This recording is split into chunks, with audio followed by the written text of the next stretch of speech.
In February, we celebrate Valentine's Day, the holiday of romance, the holiday of love, and for the occasional cynic, the holiday where greeting card companies and florists make a lot of money, which is okay. We think of our sweethearts. Might be a spouse, significant other, whatever you want to call that person. And we want to make sure that we provide for our sweethearts. We want them to be happy. We want them to be taken care of even as we grow older. But from the legal perspective, this is a good time to be reminded of the sweetheart trap. What is that? Well, it's a trap nearly every married couple who comes through my office has already fallen into. And unfortunately, my fellow attorneys are often the ones who put them there.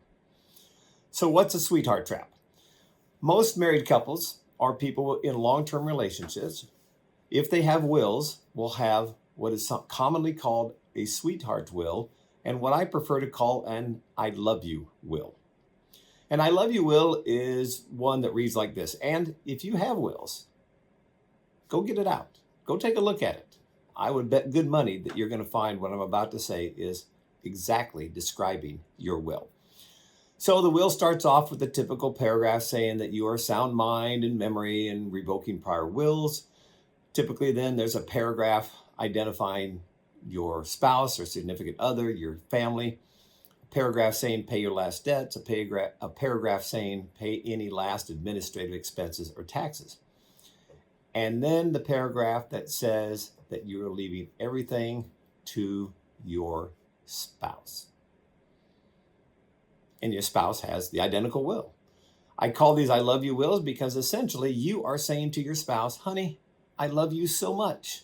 I'm leaving everything to you. And your spouse's will says the same thing. Honey, I love you so much. I'm leaving everything to you. And then when we're both gone, to the children in equal shares or however you want it to go at that point. Certainly you can name charities or organizations, whatever you prefer. So what's the problem with leaving everything to our spouse? Well, as we get older in life, typically there are health issues.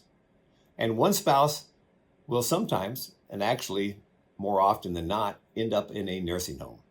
Statistics I've read suggest that 70% of us will need some form of long-term care. So you have one spouse in the nursing home, and they're there because they're ill, okay? I've been practicing law for 35 years, and nobody has ever come in my office, sat down and said, Thorpe, my lifelong ambition is to live in a nursing home. People don't go there because they want to. They go there because they have to. They need around-the-clock care. So they're in the nursing home, and the other spouse suddenly dies first. The healthy spouse dies first. Have you seen that happen? I have way too many times. It can be a car accident or it can be a sudden illness, but the healthy spouse dies first, and with an I love you will, everything is then left to the spouse in the nursing home. So effectively, you have now given everything to the nursing home because everything's going to have to be used to pay that nursing home. And with nursing homes in my area costing over $9,000 a month, and in many areas of this country costing over $10,000, $12,000, $14,000 a month, it won't take long before everything that you wanted to leave to your sweetheart, to your spouse, to help them will be gone paying for a nursing home. So what's the solution? Well, it's pretty straightforward. That is, instead of an I love you will, you have an I love you but will. And I love you but will says, honey, I love you so much, I'm leaving it all to you. But if you're in a nursing home, if you're on some government program such as Medicaid, I'm not going to leave it to you outright. I'm going to leave it to you in a Supplemental Needs Trust. The Supplemental Needs Trust does two great things. One, it provides the inheritance to your spouse so that he or she is taken care of. But two, it maintains their eligibility for a program such as Medicaid to help pay for the nursing home and ensures that it does the money, the inheritance does not go to the state, does not go to Medicaid, does not go to the nursing home, and is in fact untouchable by a judge.